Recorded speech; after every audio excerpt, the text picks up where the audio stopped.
Bonjour Vanessa. Salut Zoé, comment tu vas? Bah écoute, je vais très bien. Ça faisait un moment que j'avais envie de faire cette interview avec toi parce que ben voilà, j'ai eu la chance de lire ton bouquin avant même sa sortie en fait, Les Messagers du rêve. Et c'est un petit bouquin qui m'a beaucoup plu, notamment par rapport à sa construction. Je savais pas du tout à quoi m'attendre, mais là en fait du coup je vais le montrer. Du coup voilà, Les Messagers du rêve, c'est de ce bouquin-là qu'on parle. En fait, c'est des petits chapitres qui s'attaquent chacun, je dirais, à un concept aborigène en fait. Donc c'est quelque chose qui est très digeste déjà d'une, et je trouve que tu rentres dans le vif du sujet très rapidement. Et du coup, à chaque fois, si tu veux en fait, bah voilà, tu poses le concept, tu exprimes un petit peu de la manière dont tu l'as connu, ce qui t'a apporté dans ta vie, quoi. Euh, et aussi, tu fais témoigner un aborigène en fait. Il y a vraiment des paroles en fait qui ont été transcrites, j'imagine, de ce que les aborigènes t'ont dit. Peut-être ça venait de tes... voilà, quand tu as fait des films ou quelque chose comme ça, tu as pu recueillir ces témoignages. Et du coup, ça, c'est aussi quelque chose voilà, que je trouve génial, parce que c'est vrai qu'il y a beaucoup de livres finalement où nous, occidentaux, témoignons voilà, des traditions, de ce qu'on a pu rencontrer auprès de ces peuples, mais des vraies citations avec... elles sont longues en plus, les citations, quoi. Des vraies citations de ces peuples qui s'expriment vraiment en live. J'ai trouvé ça admirable. Donc voilà. Bah merci, écoute, oui c'est vrai, t'appuies sur un sujet fondamental, parce que moi déjà à la base, écrire sur les cultures aborigènes, ça a toujours été un problème parce que ça m'appelait et en même temps je me sentais pas légitime de parler de cultures aussi profondes, aussi immenses, anciennes et en plus c'est des sujets dont on a une connaissance infime. Quand on ouvre un tiroir, ça en ouvre encore 10 derrière. Ouais. Et on s'aperçoit en fait qu'on tombe dans des sujets qui sont multidimensionnels, hein. Lançons le mot, c'est une culture multidimensionnelle. Donc en fait, il faut déjà avoir le cerveau qui a un peu travaillé sur ces questions-là pour comprendre de quoi on parle. Et moi, j'ai mis clairement des années avant de comprendre ce qu'ils me disaient, parce qu'ils avaient un langage qui est presque parabolique des fois, enfin, comment on Ouais. dit, des paraboles, quoi, tu vois. Euh, donc, moi, j'osais pas parler de ces sujets-là et je me sentais pas la bonne personne, même si j'avais été en immersion chez eux, que j'avais reçu un certain nombre d'enseignements, déjà accepté que j'avais reçu des enseignements, ça a été un travail intérieur parce que je ne le prenais pas comme ça au début. Après, avec le recul, je me suis dit, bah, c'est vrai quand même, tout ce que j'ai appris, toutes les transformations qui m'ont aidé à opérer à l'intérieur de moi-même, c'est des enseignements. Donc, je peux transmettre quelque chose. Alors, j'ai commencé par le transmettre en parlant de moi à travers mon premier livre, hein, Ma peau Oui. d'un autre monde.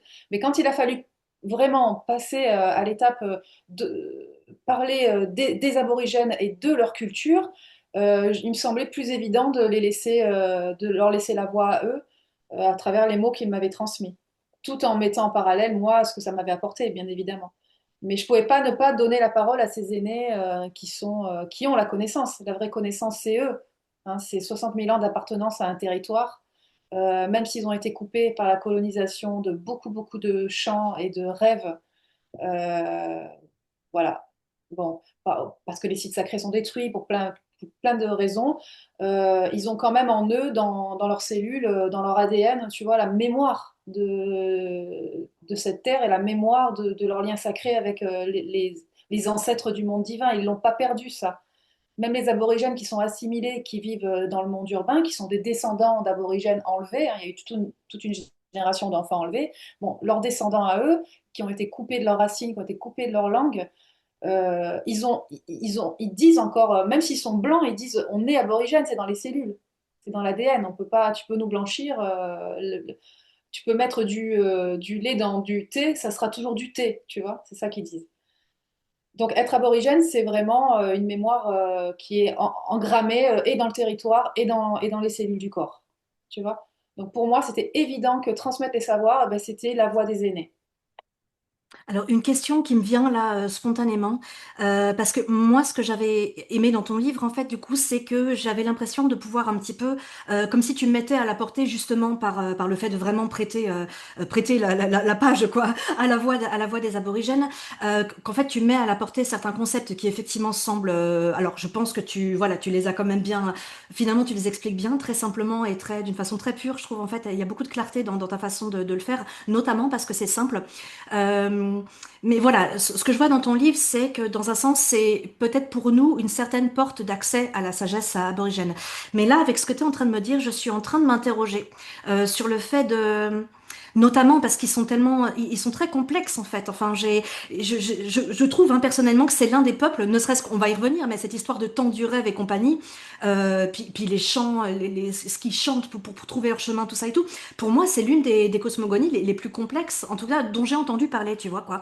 Et je suis en train de me demander si tu penses pas qu'il faut fondamentalement, finalement, aller à la rencontre des peuples sur leur terre, notamment pour les aborigènes, pour qui le pays, la terre natale est franchement profondément importante.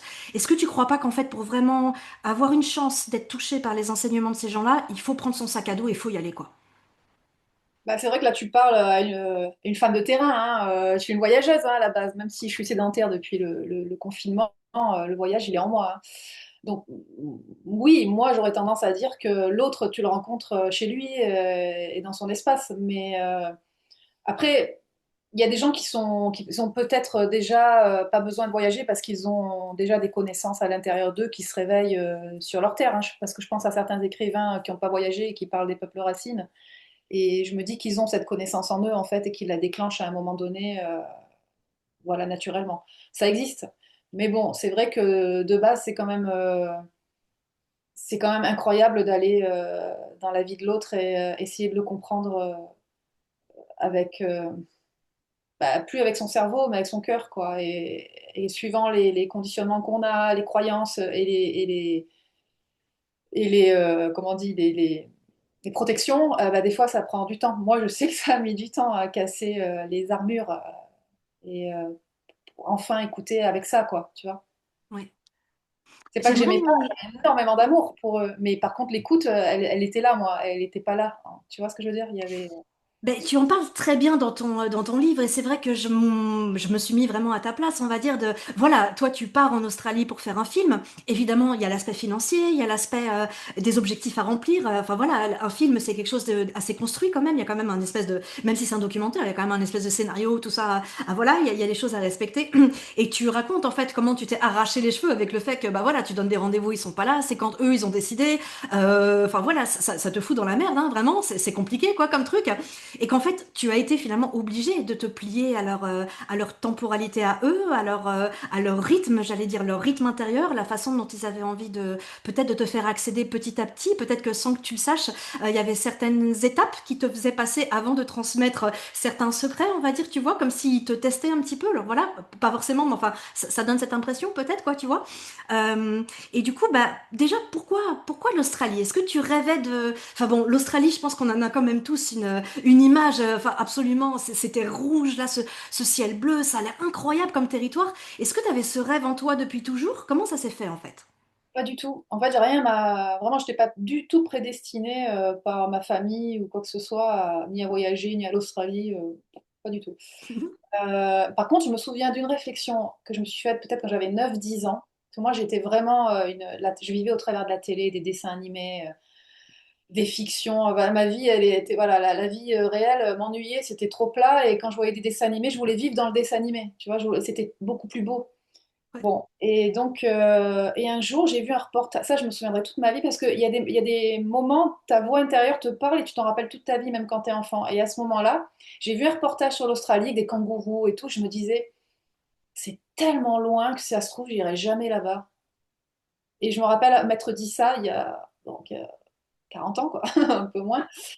Et finalement, le jour où ça m'a vraiment appelé, c'était en 2005. Je sais plus, 20 ans. Ouais. Voilà, ça m'a rappelé parce que j'ai vu un film, encore une fois, c'est toujours par la télé. Et voilà. Donc j'ai vu un film sur les enlèvements d'enfants, que j'en ai souvent parlé, mais ça s'appelle Le Chemin de la Liberté. On avait enlevé 3 fillettes à une famille aborigène pour les mettre en mission, pour les christianiser de force, hein, comme ils enlevaient les enfants métis à l'époque. Et ces Ouais. 3 fillettes, c'était fantastique parce qu'elles sont enfuies de la mission pour retrouver leur maman dans le bush, leur famille. Elles ont traversé des milliers de kilomètres en suivant une barrière à lapins. Bon, c'était fascinant ce film-là. Et c'est là que j'ai vraiment eu un appel. Voilà, là il y a eu mes tripes qui ont dit mais je veux rencontrer les aborigènes. Mais je savais absolument pas pourquoi ni comment. Moi, je fonctionnais qu'avec mes tripes en fait à l'époque. Je réfléchis un peu plus maintenant. Mais à l'époque, c'était pas du tout là que ça se passait, hein, c'était là. Donc voilà, là, je me suis dit, je veux rencontrer les aborigènes. Alors comment faire? Eh ben, je vais écrire un film, hein, puisque c'est à travers toujours le film et le documentaire qui m'attirait. Je me suis dit, ben, je vais écrire une histoire pour aller les rencontrer avec ma caméra. Et ce film, il a été acheté tout de suite par France 5. Donc quand même, tu vois, déjà les portes se sont grandes ouvertes direct pour moi. Ouais. Voilà. Donc, après, ça s'est jamais arrêté. Ça s'est enchaîné. Après, j'y suis allée. Alors le producteur me fait partir sur le tour, me fait faire un voyage avec lui là-bas pour réécrire le scénario, ce qui n'existe plus aujourd'hui, qu'on te paye un voyage pour réécrire un scénario documentaire. Le documentaire, c'est vraiment le film du pauvre, quoi. Il n'y a pas d'argent dans ce milieu. Et il me paye le voyage pour réécrire. Et le film se vend et on repart en tournage. Et je rencontre les plus grands trackers de l'Australie. Tu vois, les trackers aborigènes, ceux qui retrouvent les gens perdus dans le bush quand la police, elle n'arrive plus à rien faire. Ils envoient un mec, en 4 heures, il a retrouvé la personne, ça fait 15 jours qu'il la cherche, tu vois. Et Énorme. des monstres de charisme. Et là, la claque, quoi. Quand tu rencontres ces mecs, bah, c'est bouleversant. Il n'y a même pas de mots, tu vois. Parce qu'ils ont une telle aura que tu as tout compris sans mots, tu vois. Tu dis, ouais, c'est tout ce que j'ai pas moi, en fait. Ouais. C'est toute cette dimension que je voudrais être à l'intérieur de moi. Et Mhm. du coup, j'ai toujours eu envie d'y retourner pour quelque part leur ressembler au final, pour apprendre Ouais. d'eux. Et donc, c'était toujours un tournage qui m'emmenait à leur rencontre parce qu'il fallait bien un passeport pour y aller. Mon passeport, c'était la caméra. Tu vois, tu rentres pas chez les aborigènes comme ça marche pas, hein. Ouais. Donc déjà, la caméra, ça les intimide. Alors, j'allais avec une petite caméra. Et puis voilà, j'allais filmer des aborigènes qui avaient un combat, donc ils avaient des choses à dire, donc ça m'a ouvert des portes, le tournage. Et voilà comment je suis arrivée là-bas. Et justement, la question que je me posais par rapport à ce film et aux deux livres du coup que tu as écrits, est-ce que alors, on voit bien quand même que que tu as envie de partager hein, vraiment alors déjà leurs problèmes quand même clairement. En tout cas, tes documentaires, ils sont vraiment axés sur leur passé, mais aussi sur ce qu'ils vivent actuellement quand même.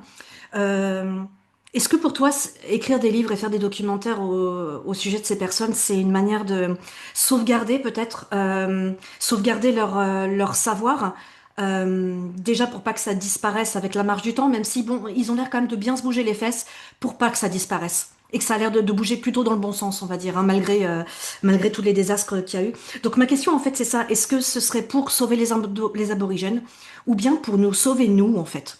À travers justement, comme tu dis, voilà, tu vois ce mec qui possède, qui brille en fait de quelque chose que tu crèves d'avoir, que tu crèves d'envie d'avoir.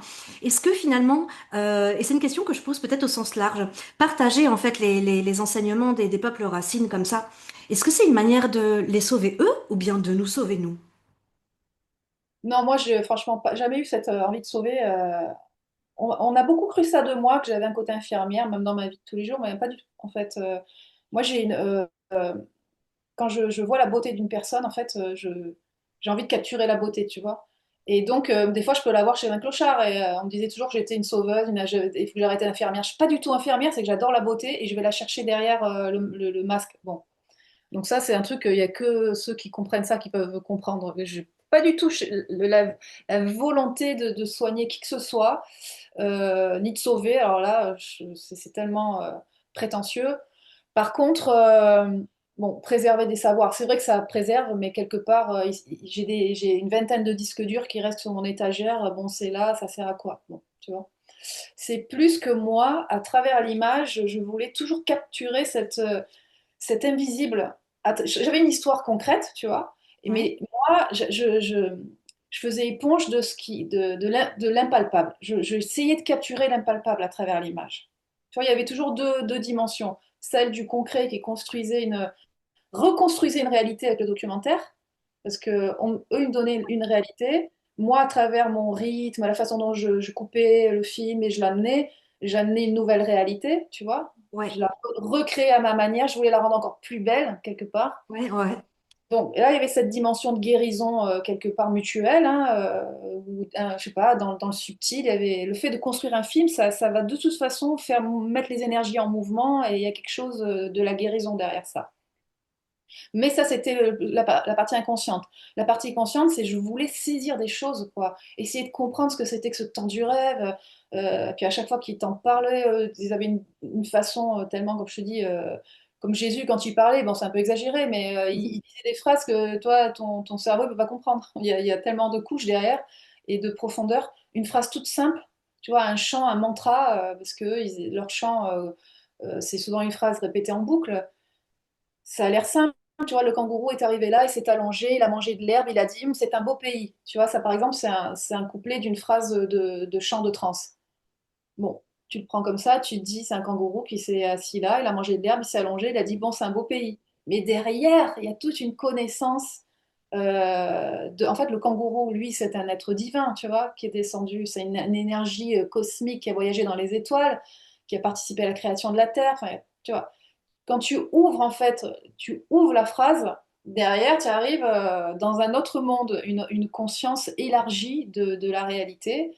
Et ça, c'est que les hommes initiés, les femmes initiées qui ont, à travers le temps, passé un certain nombre d'initiations, qui ont reçu les différentes couches de l'histoire, qui les emmènent à la connaissance d'une partie de la création de l'univers, tu vois, de la connaissance des lois universelles. Chaque histoire te conduit à quelque chose de beaucoup plus large. Tu vois, c'est ça le rêve. Le rêve, c'est une part d'histoire, de ton histoire en tant qu'humain en Australie, en tant qu'aborigène, une part de ton énergie cosmique, quoi. Comment elle est venue, comment elle a ensemencé la Terre, quelles sont les connaissances dont tu es le gardien, les connaissances spirituelles à tous les niveaux, physique, géographique, médicinal, cosmique, tu vois. Un bout de champ, ça t'emmène à une connaissance infinie. Waouh, waouh, sans Et c'est un peu comme déconner. les Icaros, tu vois. Ouais. Un Icaros, tu le lis comme ça, tu le traduis. Oui, ça a l'air gentillet. Je dis comme ça a l'air très gentillet, sans beaucoup de profondeur, Vois ouais. la puissance du chant, quoi. Jusqu'à où ça peut aller, qu'est-ce que ça peut ouvrir dans tes cellules. Voilà. Alors, une question que je me pose, et franchement, je tiens quand même à souligner la phrase que tu as dit au début pour me répondre, quoi, que en fait, tu avais juste envie de capturer la beauté. C'est génial comme réponse, parce que finalement, c'est pas une réponse qu'on obtient souvent, mais je pense que c'est uniquement les artistes qui sont capables de ce genre de réponse. Et je crois qu'il y a que les artistes, finalement, qui sont vraiment intéressés pour la beauté en tant que telle, sans lui demander plus que juste d'être belle et de nous ravir le cœur, tu vois. Donc, c'est une vraie réponse d'artiste. C'est une belle réponse, franchement, merci. Je pense qu'elle est inspirante. Et du coup, je m'interrogeais sur le fait que bah, ce dont tu parles là par rapport le petit truc du kangourou, tu vois, est-ce que finalement, les aborigènes, ils parlent pas, tu sais, en ce moment, on fait souvent la pub, je dirais, pour le langage poétique, tu sais, pour la conscience poétique, pour le fait de réenchanter les choses, de laisser de côté la logique, tu vois, réveiller un petit peu réveiller le côté intuitif, tout ça et tout, tu vois. Et est-ce que tu penses finalement que d'être en contact avec ces peuples et d'arriver peut-être voilà, à commencer à enlever les couches, tout ça et tout, bah, t'enlèves le côté purement rationnel peut-être et tu pénètres de plein fouet dans la dimension vraiment poétique et donc à la fois parabolique, évidemment, tout ça, de la connaissance, en fait, j'ai envie de dire. Et que la vraie connaissance, finalement, elle est plutôt cachée dans des choses qui semblent... tu vois? Et Qu'en c'est penses-tu? Ah bah, je suis totalement d'accord. Ouais, C'est la simplicité, tout est dans la simplicité. ouais. Bon, après, c'est pas facile d'y accéder à cette simplicité quand voilà, quand tu viens du monde occidental, t'es tellement conditionné.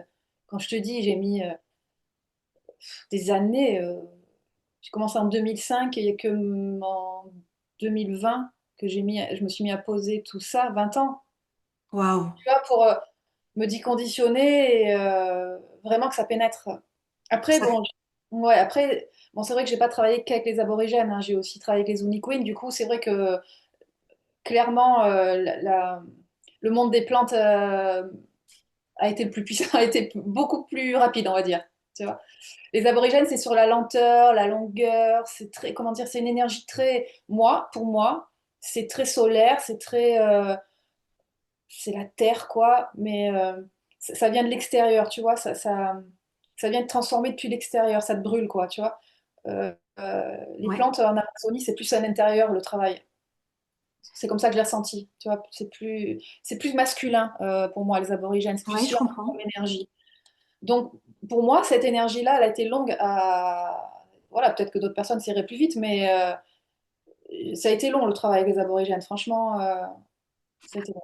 Je sais pas. Pardon. C'est tout. Non, Non, mais c'est chouette que tu soulignes ça. Et bon, c'est vrai qu'avec les plantes, disons qu'avec les plantes, on peut avoir un aperçu enfin un aperçu. Non, quand on est dedans, on le vit vraiment, on va dire vraiment de la chose, je dirais. Mais par contre, après, j'aime bien le fait que tu soulignes que pour pour pénétrer les profondeurs de certaines sagesses, on va dire, de certaines sagesses des peuples racines, ça prend du temps. Et je pense que finalement pour l'Amazonie, c'est pareil. L'Amazonie, elle est un peu plus, enfin l'Amazonie, les plantes amazoniennes. Effectivement, elles ont ce côté un peu plus féminin, comme si elles vont te Ouais, prendre. Viens, mon ça. bébé, je vais te montrer, je vais t'expliquer. Reviens dans le ventre de maman, tu vas tout comprendre. Il n'y a pas cet aspect sec, effectivement, et masculin, et un petit peu plus que ça te met les limites, quoi. Voilà. Mais pour autant, pénétrer j'allais dire, le système holographique de la connaissance, c'est finalement la même connaissance, hein. Moi, c'est ce que je note en découvrant ton travail. C'est vraiment, vraiment, il y a beaucoup de similarités avec les Shipibo, quand même. Mais finalement, ça prend du temps aussi. Et c'est vrai qu'à cause de cette petite poudre aux yeux que les plantes, elles nous jettent au départ, on a tendance à penser que bah, ça y est, c'est bon. Alors que non, en vrai, non. Il y a aussi 20 ans d'ayahuasca, à mon avis, je pense, pour arriver à pénétrer et, bon, le début du que de la profondeur du truc. Hein, c'est voilà quoi. Bah, je pense que moi, si tu vois les aborigènes, j'aurais pas pu aller rencontrer l'Amazonie Ouais, si j'avais pas eu ce long apprentissage de l'ancrage, parce que c'est ça qu'en fait ils sont venus m'enseigner, c'est l'ancrage, parce que moi j'avais enfin, une, ouais, aucune racine, ni j'étais pas dans mon corps, j'étais dans ma tête ou dans un autre plan, mais j'avais vraiment une blessure profonde avec tout ce qui était les aspects matériels de la vie. Donc incapacité de me poser, d'avoir un lieu où habiter à moi. Enfin, j'habitais toujours quelque part, si tu veux. J'avais toujours un toit, mais je bougeais tout le temps. Je pouvais pas me poser. Rien ne m'appartenait. Je pouvais pas accumuler. Même une voiture, l'idée d'avoir une voiture, ça me donnait envie de vomir. Tu vois, tu vois le niveau de problématique que j'avais. Donc les aborigènes, ils te mettent dans la terre. d'accord. C'est des êtres qui sont connectés au temps du rêve, mais ils sont hyper ancrés. Dire, eux, quand ils ravivent avec le chant, avec les danses, la connexion à leur source divine, ça se fait en frappant la terre, tu vois. Ça se fait à travers des cérémonies où on se peint le corps, où on se masse avec de la graisse, tu vois, avec de l'ocre. Et puis, de toute façon, ils ont des problématiques tellement difficiles avec toutes les conséquences de la colonisation que leur vie est extrêmement orientée d'abord sur le quotidien. Et donc voilà, ça m'a vraiment mis. J'ai dû traverser leurs problèmes. Et ils ont des vies violentes, hein. Donc j'ai traversé la violence, j'ai traversé, tu vois, des épreuves euh, physiques. J'ai eu la gale pendant 2 mois, tu vois, Waouh, des putain. épreuves physiques. Non, bon, je rigole, il y a pire, hein, mais bon, voilà. Pour te dire, ça est allé me chercher dans ma chair. Bon, perdre des milliers d'euros, ok, c'est pas une épreuve, mais quand ton argent, c'est le bout de ta vie, quoi, tu vois, c'est tout ce que tu as. Tu vas pouvoir aller te payer un hôtel si tu as envie, ou juste manger sur place pour finir ton tournage. Bon, bah, le perdre, ça fait mal quand même. Donc j'ai traversé tout ça, mais des milliers d'euros, je te dis. Des milliers d'euros.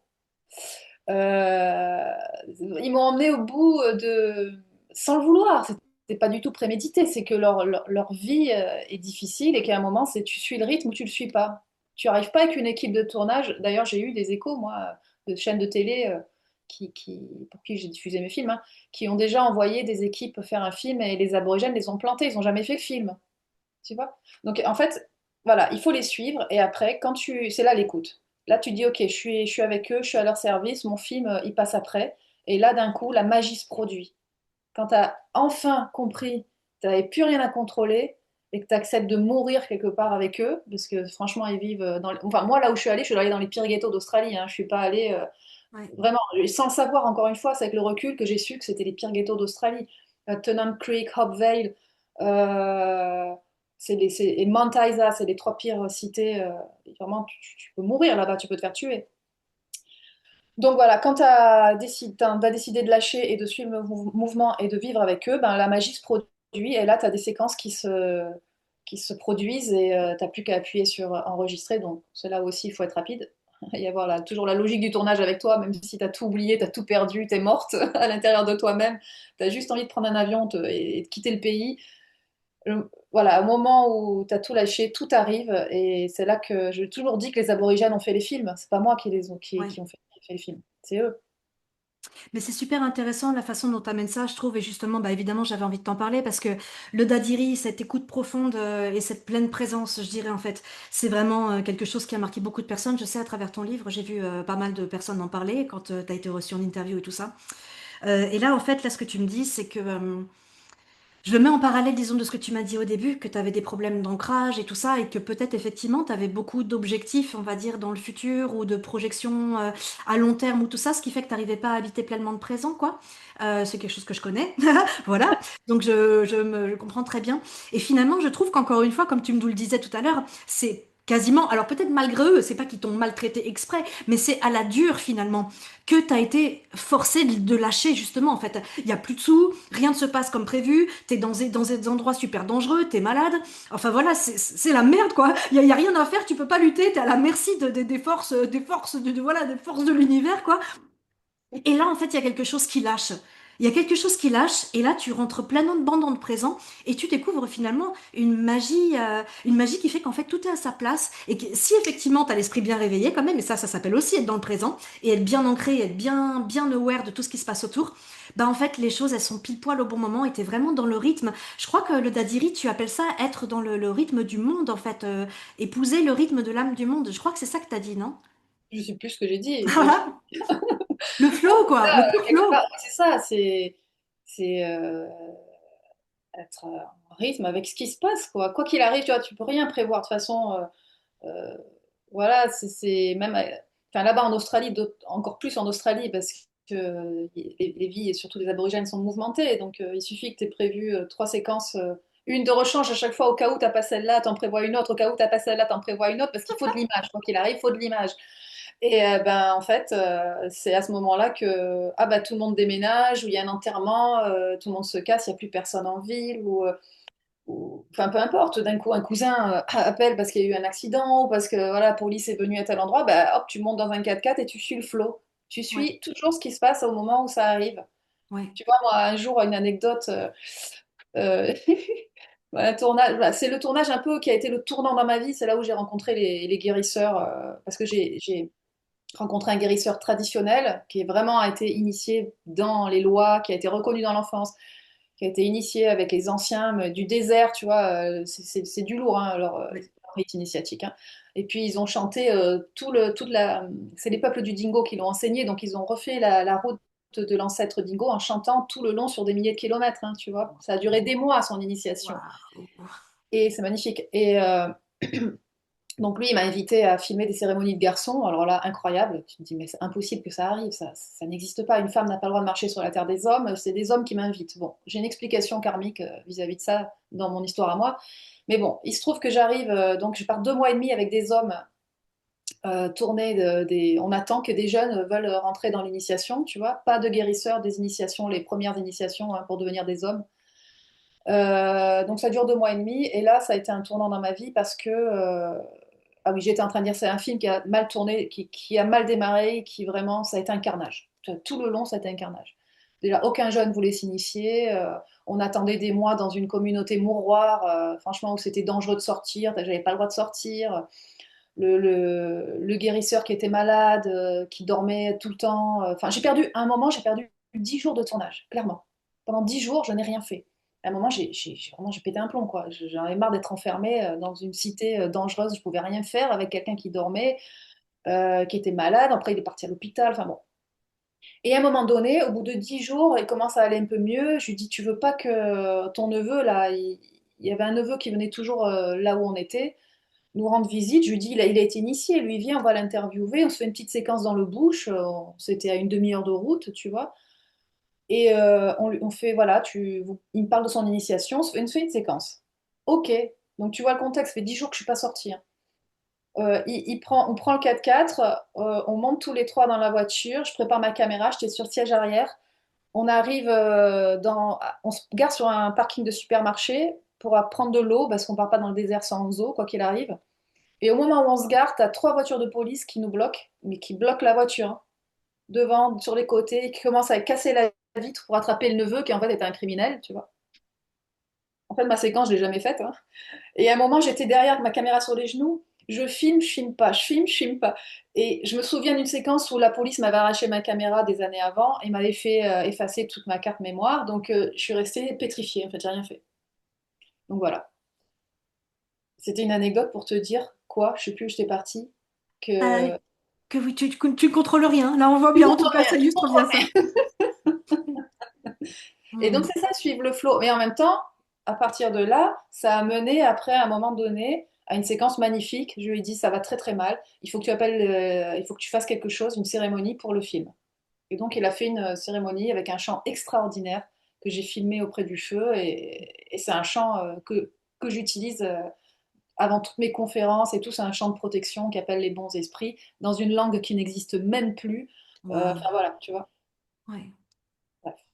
Waouh, c'est génial d'avoir pu récolter quelque chose d'aussi précieux. Après tout, justement, après toutes ces galères, ça donne du sens, on va dire, au...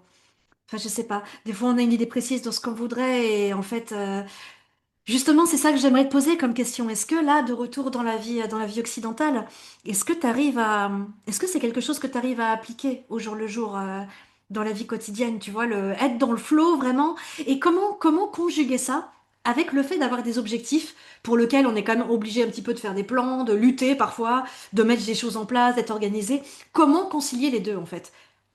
Bah en fait, maintenant, c'est vraiment devenu une nature. J'arrive même plus quand on me demande juste de prévoir le lendemain ou le soir ce qu'on va manger. Mhm. J'ai un compagnon qui parle que de bouffe et il veut toujours savoir ce qu'on va manger au réveil le midi et le midi le soir, tu vois. J'en ai juste rien à faire, je ne Ouais, fais rien. Et juste, ça me demande un effort que je n'arrive pas à faire. Donc, c'est une ouais, souffrance maintenant Maintenant, de penser, c'est une souffrance. Pas de penser d'accord. intelligemment quand il s'agit de monter des projets, parce que là, c'est la passion qui m'anime. C'est pas Ouais, pareil. ouais, Tu vois, de toute façon, dès que j'ai un projet, c'est toujours un truc qui arrive comme ça. J'ai vraiment la sensation que c'est quelque chose qui descend. Tu vois, c'est une énergie qui vient en moi, qui me prend et qui d'un coup m'emmène à préparer ou une peinture ou un prochain livre. C'est jamais un truc réfléchi, prémédité. ouais. Ça vient m'attraper, tu vois. Mhm. D'ailleurs, comme en Australie, je veux dire, quand une femme tombe enceinte, les, les- les esprits enfants qui n'ont pas pu qui sont, bon, voilà, les esprits enfants qui sont là en attente de se réincarner, sont sur des terres. Si tu marches, ils t'attrapent. C'est eux qui attrapent le ventre de leur mère pour venir dans la matrice de la terre. Donc c'est pareil pour une œuvre. Tu vois, là, c'est Ouais. l'énergie de l'œuvre qui m'attrape. Et c'est vraiment cette sensation que j'ai. C'est l'énergie de la peinture qui va m'attraper, tu vois. Je Mhm. sais que d'un coup, tiens, j'ai envie de peindre ça. Bam. Je sais qu'elle est venue de me chercher, c'est pas moi qui ai pensé, c'est elle qui est venue, tu vois. C'est une façon d'être complètement inversée.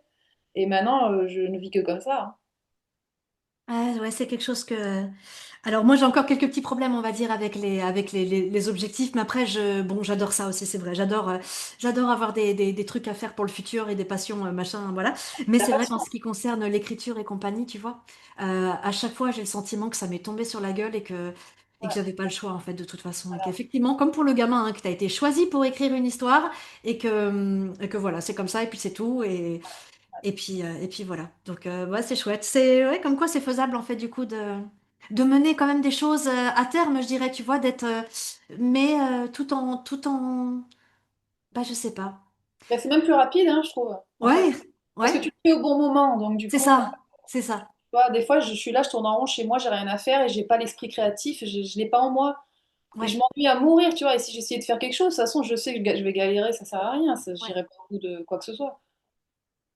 Donc, il faut attendre que l'énergie créative vienne te chercher. Ouais, puis c'est là que tu fais des choses vraiment magiques aussi, parce que sinon tu peux forcer la chose et arriver quand même à pondre quelque chose, que ce soit un livre ou une peinture ou quoi que ce soit, mais il y aura pas, je pense, la magie qui fait que c'est habité et que ça va parler aux autres personnes, quoi. Il n'y aura pas l'âme, je pense. Ouais, c'est ça, quoi, c'est ça.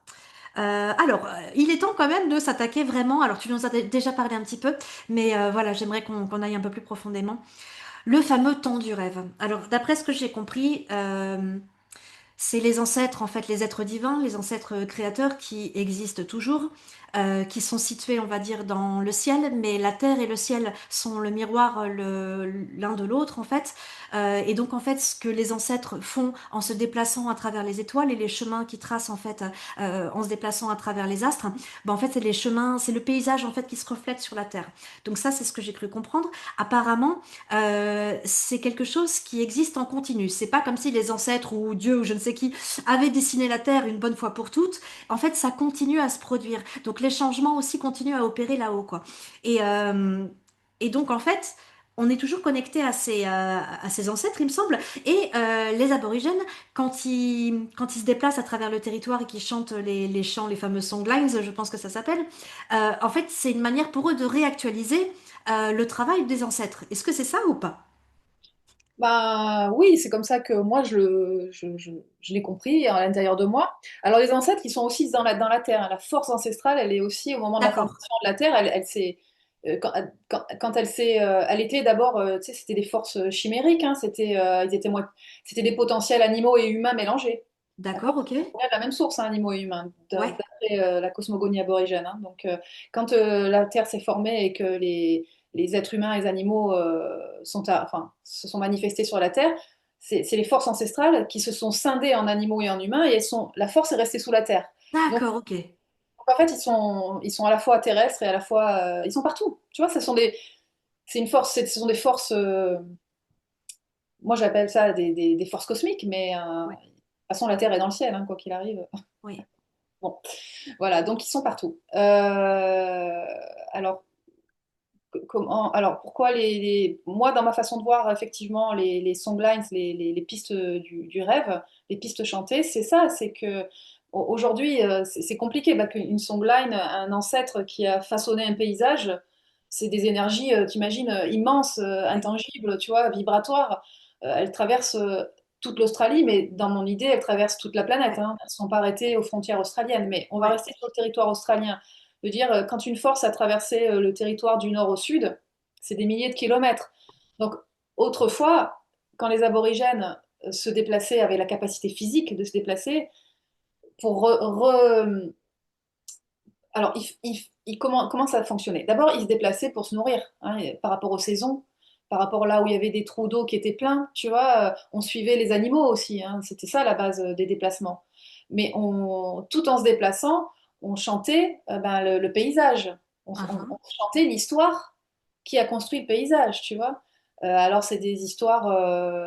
Alors les énergies, pour eux, ils leur donnent des formes animales. Donc c'était bah, l'énergie du dingo qui à un moment, dans leur son d'Odyssée, a croisé l'énergie du kangourou. Peut-être pas, ça existe peut-être pas, mais et ils se sont battus, par exemple, le dingo a saigné, et de ce sang est née cette montagne, tu vois. Alors ils rechantaient l'histoire de dingo et donc tout le paysage autour d'eux jusqu'à arriver à la montagne. Et la montagne, c'était un site sacré. Waouh. Alors évidemment, ils ne pouvaient pas faire en une fois 4000 kilomètres, tu vois, ils ne refaisaient pas toute l'histoire Mhm. de l'ancêtre ou des ancêtres. Ils refaisaient une section de l'histoire. Et je pense qu'à mon avis, ils ranimaient une fois tous les ans tel site ou tel site. Ils n'allaient pas en une ligne droite, Oui, tu vois. oui, oui. Donc par année, je pense que, et comme tous les clans avaient des ancêtres qui se croisaient sur des sites, hein, mais il n'y avait pas qu'un ancêtre qui était passé par là, hein. Des fois, ils avaient la propriété, ils ont toujours la propriété ancestrale. Des fois, ils sont 5, 6, 7 à avoir la propriété ancestrale d'un lieu parce qu'il y a un ancêtre à eux qui passe à cet endroit. Peut-être sous la terre, peut-être un, c'est un serpent qui est passé sous terre, peut-être un, c'est un kangourou qui est passé comme ça. Enfin, c'est une force cosmique, mais tu Ouais, vois. Et donc, les ancêtres se croisent et là, ils ont des sites en commun. Donc à l'époque, quand ils pouvaient se déplacer, quand ils pouvaient faire des immenses cérémonies, ils se rejoignaient à des centaines et des centaines de personnes et ils restaient des jours et des jours à refaire leur bout d'histoire et raconter, si tu veux, un paysage. ouais. Aujourd'hui, c'est vrai que c'est plus compliqué. Bon, déjà, ils y vont en 4x4, hein, ils n'ont plus la capacité physique de marcher à 800 km. Quand ils ont les moyens, donc il faut avoir le 4x4, il faut avoir l'essence, il faut avoir les moyens de se nourrir pendant plusieurs jours, et ils n'ont pas, toutes les communautés n'ont pas ces moyens-là. Ouais. Donc, c'est plus difficile aujourd'hui de ranimer des sites, mais il y a encore, donc c'est moins souvent, plus rarement, au gré des circonstances, au gré où il y a des fois des royalties de l'industrie minière qui permettent de à la fois détruire un site sacré, mais à la fois avoir l'argent pour aller en raviver, hein, tu vois. Oui. Et raviver, c'est ça, c'est danser, chanter, se souvenir de sa mémoire originelle, tu vois. C'est souvenir de quelle graine de vie dans l'espace tu viens, de quel endroit dans l'espace tu viens, et c'est ça, chanter et danser l'histoire de l'ancêtre, c'est se reconnecter à son origine.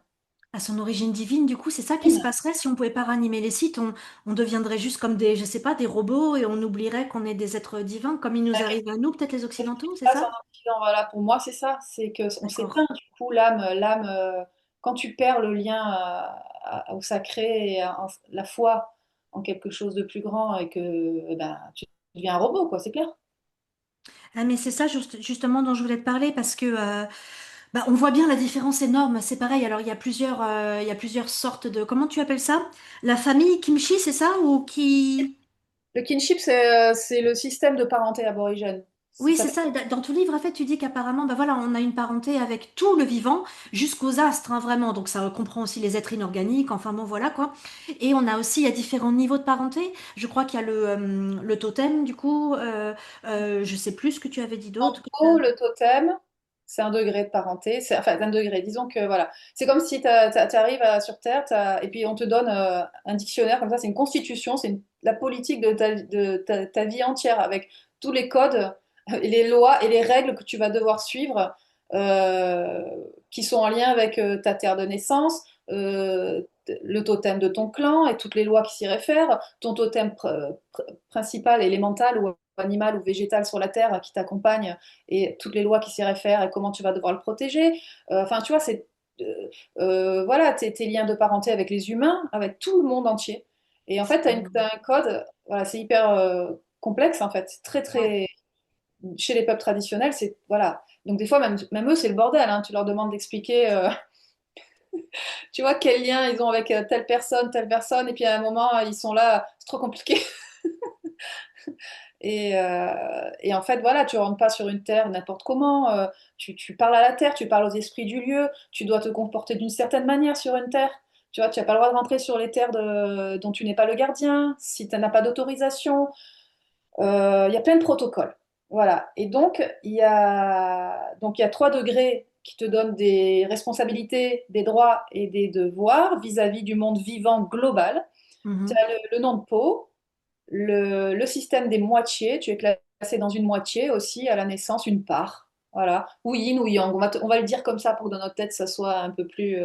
C'est pas ça, mais voilà. Tu vas être placé, si tu es placé dans la moitié yin, tu vas regarder le monde ou l'impacter d'une certaine manière. Et si tu es dans l'autre moitié, tu vas impacter le monde d'une autre manière. Ces moitiés te donnent aussi des responsabilités vis-à-vis du vivant, vis-à-vis de tes clans, de tes frères, de tes sœurs.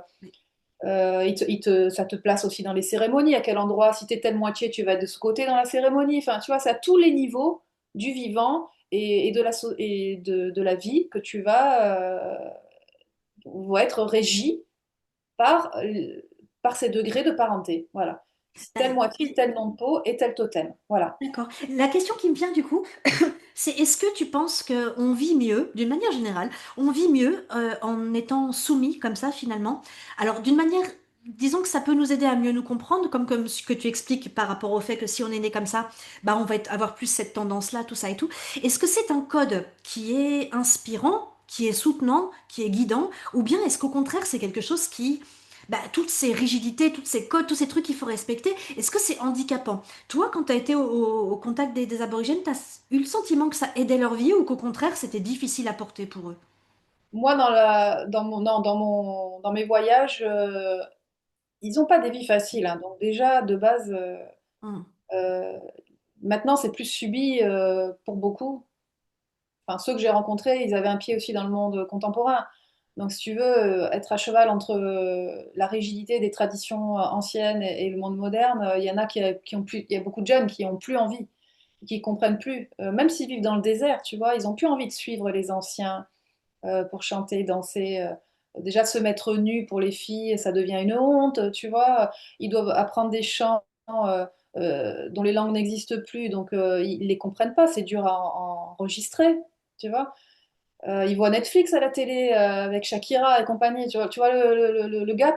Bon, Ouais. ben, il y a tout ça qui fait que ça devient contraignant pour la jeunesse. Maintenant, il y a, il y a, il y a, il y a quelque chose d'autre qui est en train de naître, c'est qu'il y a une nouvelle jeunesse aussi qui est plus assimilée, qui a les armes occidentales, on va dire, et qui, elles, se sentant coupées de leur culture originelle parce que leurs parents, enfin les ancêtres ont été enlevés, et ben, ont envie de se reconnecter à ces traditions anciennes avec des outils occidentaux et défendre les droits des terres, tu vois, à travers l'art, à travers le chant et la danse qui devient beaucoup plus... euh, Enfin, c'est de l'art contemporain maintenant, mais c'est plus ce que c'était avant, mais c'est pas grave. Il y a une nouvelle énergie qui arrive d'une jeunesse, tu vois, qui a envie de valoriser les savoirs anciens. Donc il y a deux mondes, tu vois, en parallèle et qui se côtoient comme ça. Et d'un côté, c'est dur pour la jeunesse dans le désert, de l'autre, pour la jeunesse urbaine, ils rêvent de ça et ils en font quelque chose dans le monde moderne. Donc, moi, j'ai senti, pour ceux qui vivent dans les communautés, que c'est quand même lourd Ouais. d'avoir autant de responsabilités. Oui. Après, il y a du Parce que bien. tu vois, c'est on est tous, et j'en fais partie aussi, hein, des gens qui partagent, qui voilà, qui partagent une partie de la tradition, des traditions qu'on connaît, quoi. Et et c'est vrai qu'il y a ce truc occidental, tu vois, voilà, une certaine fascination, hein, pour bon, c'est le voilà, on va pas revenir là-dessus, le complexe du bon sauvage, je dirais, voilà, on en souffre tous un peu, qu'on le veuille ou non. C'est vrai que c'est un côté enchanteur pour nous, nous qui nous sentons tellement déconnectés de la terre, entre nous, avec les animaux. On n'a pas de totem, on n'a pas de terre, on est tout déraciné, on est perdu sous le soleil. On essaye de se rattacher à tout un tas de traditions parce que la nôtre, alors on en aurait une peut-être de base, mais le christianisme, bon voilà ce qu'il a fait. On voit bien d'ailleurs ce qu'il a fait aux aborigènes.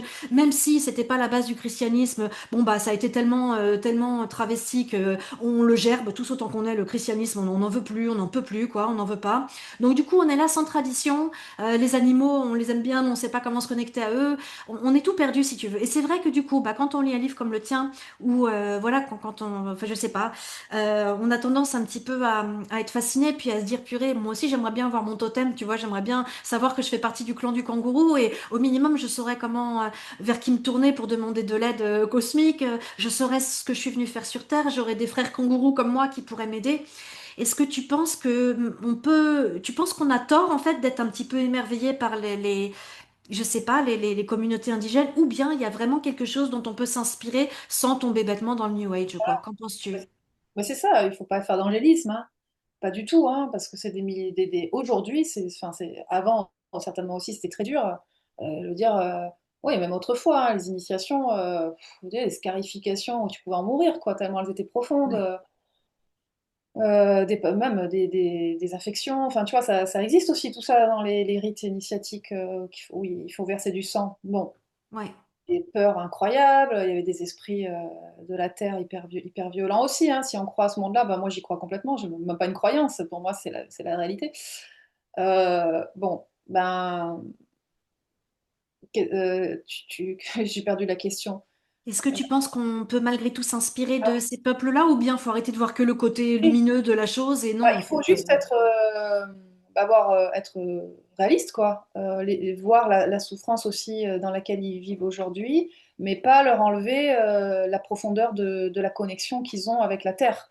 Ils ont complètement un enseignement à nous. Moi, ils m'ont complètement transformé malgré leurs difficultés et leur violence.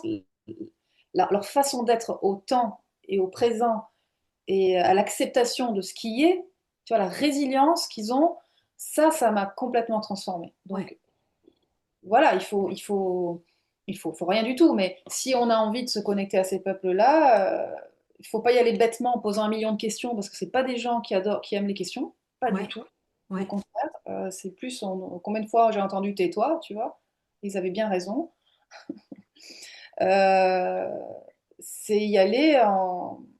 Il faut se mettre à leur service, quoi. Enfin, t'es là-bas, ils ont besoin de choses vitales, juste d'un déplacement, emmener mamie à droite, à gauche, parce que elle peut plus marcher, qu'il faut qu'elle aille tirer de l'argent dans une autre ville parce que là ça marche pas, ou acheter de la viande parce qu'ils n'ont pas assez d'argent pour s'acheter de la viande, parce que ça coûte trop cher dans le désert, tu vois. Il faut pas jouer les bons samaritains. On pourra sauver personne. Déjà, sauvons-nous nous-mêmes, hein. Et voilà, Ouais, soyons déjà capables de nous faire du bien à nous. Ça, c'était aussi un travail énorme de moi, de me faire du bien à moi. Juste à un moment, mettre mes limites à moi, tu vois. Et encore aujourd'hui, je me fais piéger dans ça.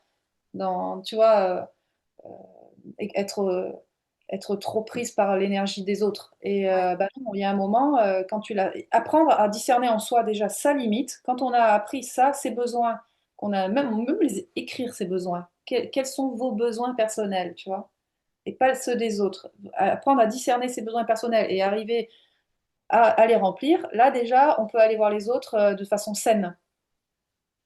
Mais c'est vrai que j'ai plein de demandes hein, de gens, oui, vous pouvez me donner tel contact, puis je voudrais aller là-bas, rencontrer les aborigènes et aller voir leur spiritualité. Non, mais là, ouais. je te dis la vérité, tu vas traverser l'enfer. Déjà, il faut de l'argent, il faut du temps, il faut y rester, et tu vas traverser l'enfer. Et là, tu vas pouvoir accéder à quelque chose. Mais c'est pas du tout angélique, hein. Oui. Oui, et j'ajouterais que c'est probablement pareil pour pas mal de traditions, même, enfin voilà, bon, moi je connais les Shipibo du coup, et on a le sentiment qu'avec l'ayahuasca, on peut peut-être accéder plus rapidement à leur cosmogonie, à tout ça et tout. Tu parles, tu parles. L'ayahuasca elle-même, hein, voilà, elle peut t'en mettre plein la vue, tout ça, mais les indigènes peuvent considérer qu'en fait, elle te fout devant la télé, hein, clairement. Les visions, les machins, oh, j'ai vu des visions phénoménales. Ouais, les indigènes, des fois, ils rigolent entre eux, ils se disent, ah, il est devant la télé, lui. Elle l'a mis devant la télé pour opérer un travail qu'il peut pas comprendre, tu vois. Elle est en train de travailler comme ça. Et pour éviter qu'il ait peur ou qu'il le distrait, qu'il la distrait, elle le fout devant la télé avec des visions, des très belles visions, et elle fait son travail en sourdine. Donc c'est pareil, en fait, on pense effectivement qu'à cause de l'ayahuasca ou tout ce qu'on voit sur les Shipibo, on pense pouvoir pénétrer leur connaissance, leur système de croyance et compagnie. Tu parles. Ça prend des années aussi. Il y a besoin j'ai l'impression qu'il y a beaucoup de peuples racines finalement qui sont quand même taiseux et que justement parce qu'ils n'ont pas ce côté logique et rationnel comme nous, mais qu'ils ont davantage la partie intuitive et la partie, tu vois, euh, Mais qu'en fait les paroles ont très peu de valeur pour eux et que c'est pas l'idée de comme vouloir ça que ça aider déjà, mais fonctionne. tu te rends compte l'ego? Je sais, c'est très Tu te rends condescendant. compte l'ego? Mais non, mais bon, C'est très aider condescendant. ou même je veux rencontrer leur spiritualité, mais en fait ils ont tous lu un livre, le livre de Marlo Morgan, qui est hyper New Age et qui n'est même pas connecté à la spiritualité aborigène, mais à mon avis beaucoup plus amérindienne qu'elle a Ouais, collé sur les aborigènes. Bon, d'accord. euh, ils sont tous avec ce livre qui est un merveilleux roman, hein, qui a ouvert les portes à la connaissance du monde aborigène, mais c'est un tissu de conneries à plein de niveaux. Ouais, Ça reste un très beau roman que j'aime beaucoup. Par contre, les gens, ils sont restés scotchés sur ça, sur cette idée que voilà, les aborigènes, voilà, ils font la télépathie, tu vas te casser un os avec un leçon du didgeridoo, ils vont te replacer l'os, parce que c'est ce qui est raconté dans le livre. d'accord. Nana raconte qu'elle est partie avec les peuples sauvages dans le désert pendant 6 mois et qu'elle a vécu des choses surnaturelles. Sauf que les peuples sauvages en Australie, ce sont des peuples surnaturels qui sont à la fois physiques et à la fois enfin, surnaturels. Ce sont Ouais, des esprits très dangereux. Et toutes les communautés aborigènes de toute l'Australie te mettent en garde, si tu rencontres les peuples sauvages, tu te casses, même eux, ils en ont peur. Elle dit qu'elle est partie 6 mois avec parce que c'est romanesque, les peuples sauvages. oui, Tu fais un d'accord. beau roman avec ça, tu vois. Oui, Elle évidemment, est oui. partie avec les peuples sauvages 6 mois. Je veux dire, c'est bon. Mm. Et ils lui ont enseigné tout ça, tous ces trucs-là. Bon. Et tous les gens pensent que les aborigènes, voilà, pratiquent. Alors, il y a des guérisseurs, parce que concrètement, c'est ça dont on va parler, les guérisseurs. Il y a des guérisseurs qui sont des guérisseurs de lignée, on peut dire chaman, même si c'est pas le mot qui colle aux aborigènes, mais là-bas, c'est Cleaverman ou Healer ou Mungai, Munganai, tu vois, il y a plein de noms suivant les langues. Et eux, ils sont reconnus dans l'enfance où le pouvoir leur est transmis parce que leur père ou leur mère était guérisseuse, mais ils passent un certain nombre d'initiations et quand ils passent à l'initiation de guérisseur, ils vont faire des quêtes division, ils vont vivre des choses enfin, ils vont vivre leurs ombres, hein, traverser leurs ombres. Et à partir du moment où ils ont traversé leurs ombres, les esprits des anciens guérisseurs qui sont là vont apparaître et leur transmettre le pouvoir. Le pouvoir se transmet chez les Ouais, aborigènes. Tu vois, tu as déjà des capacités de parler aux esprits, on te reconnaît pour ça, mais après, tu vas avoir des dons qui vont être déclenchés par les esprits. Et donc ça existe. Il y en a aujourd'hui, il y en a qui font des extractions, tu vois, qui enlèvent Oui, physiquement des objets du corps, voilà, mais c'est pas la majorité, tu vois. La télépathie aujourd'hui, il faut pas avoir le mental. Et là-bas, il y a beaucoup de parasite, ouais. problématiques d'alcoolisme, il faut le dire Ouais, aussi. Il y a des addictions ouais. énormes. La colonisation est passée par là. Il y a un taux de criminalité énorme dans certaines communautés, pas toutes, on est d'accord, mais ils vivent dans des conditions très, très, très difficiles. Et quand ils vivent dans le monde urbain, ils sont stigmatisés. Les aborigènes sont détestés en Australie. Donc, la télépathie existe partout. C'est pas les aborigènes qui vont te l'enseigner. Ouais. La télépathie, tout le monde peut avoir cette capacité, tu peux la déclencher chez toi. De même que les techniques et les pratiques de guérison qui utilisent l'énergie cinétique, hein, clairement l'énergie vitale, ça c'est un truc que tu peux le trouver n'importe où.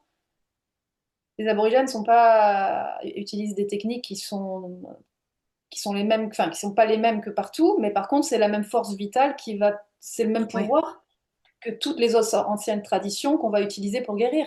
Ouais, ouais, ouais. Croire qu'ils ont un pouvoir plus puissant et plus surnaturel que les autres. Oui, Il y a des guérisseurs qui ont même chez les guérisseurs, ils sont pas tous super puissants. Il y en a qui ont un pouvoir très concentré, il y en a moins, tu vois. oui, oui, ça c'est oui. Tu vois ce que je Oui, veux dire? ouais, Donc ouais. voilà, c'est à ce niveau-là qu'il faut arrêter de faire.